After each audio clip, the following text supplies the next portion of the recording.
So, in today's session, we're going to talk about the client experience and how to handle an unhappy guest because no matter where you are in your career, at some point, this is going to be an experience that you're going to have to work through.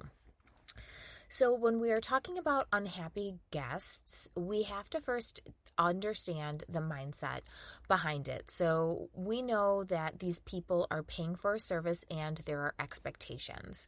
So, first and foremost, I want to give a couple things and a few reminders on how to actually avoid a unhappy guest. So, one, really make sure you nail down your consultation. Understanding that the consultation is one of the most important parts of the actual client experience is something that is really important because this is where miscommunications can happen, and this is usually where things can go wrong inside of the appointment. 2, make sure you're not practicing on clients. If you don't know how to do something, don't do it. Don't take the client, say no. Also, if you start a new service or you are trying to build a new service, practice on a mannequin head first before you actually practice on a client. And finally, know when to say no. If you know that a client is not a good fit for you, if you know the client has unrealistic expectations, if you know that the actual end result is something that is unachievable, just say no. It's okay to say no because an unhappy guest can be way more detrimental to your business than saying no to somebody. So let's go through how to handle unhappy guests. So first and foremost, have a good mindset. Remember, it's not personal, it's business.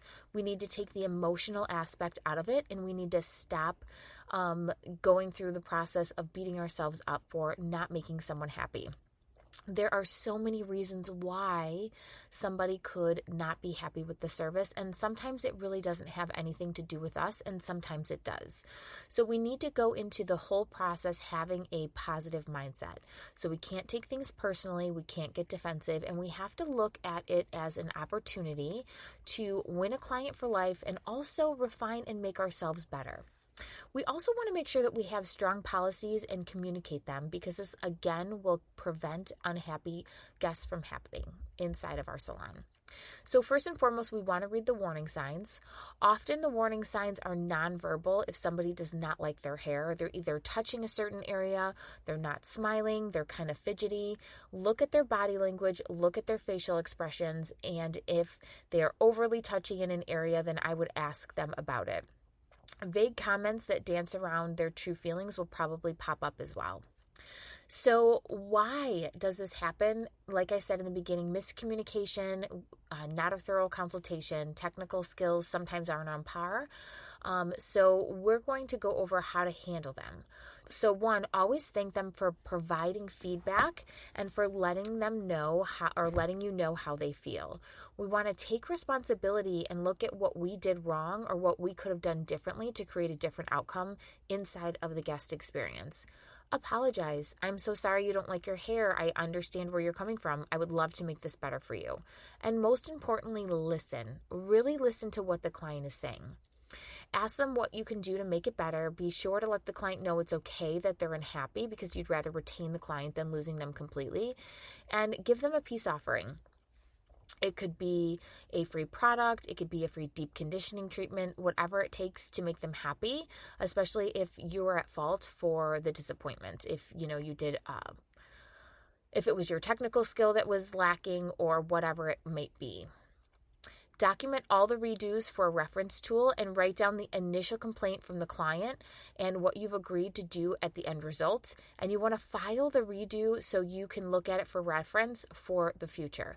Also, I like to take consultation notes too and put that in the client's file so we can refer back to them. And then this way you can look back and see what you talked about as a reference. So what is the next step after that? Do you give a refund? Can you fix it? What is your policy around this? What is the salon policy around this? Do you want the client to even come back? Do you want to do a redo? Set yourself up for success and make sure that you really understand that it's not that we make mistakes behind the chair, it's how we fix them. I hope today's session was amazing, and I hope you will think about going through the unhappy client experience in a different way. And if you have any questions, please feel free to comment below, and really make sure that you look at this from an outside perspective when handling guests, especially handling unhappy guests.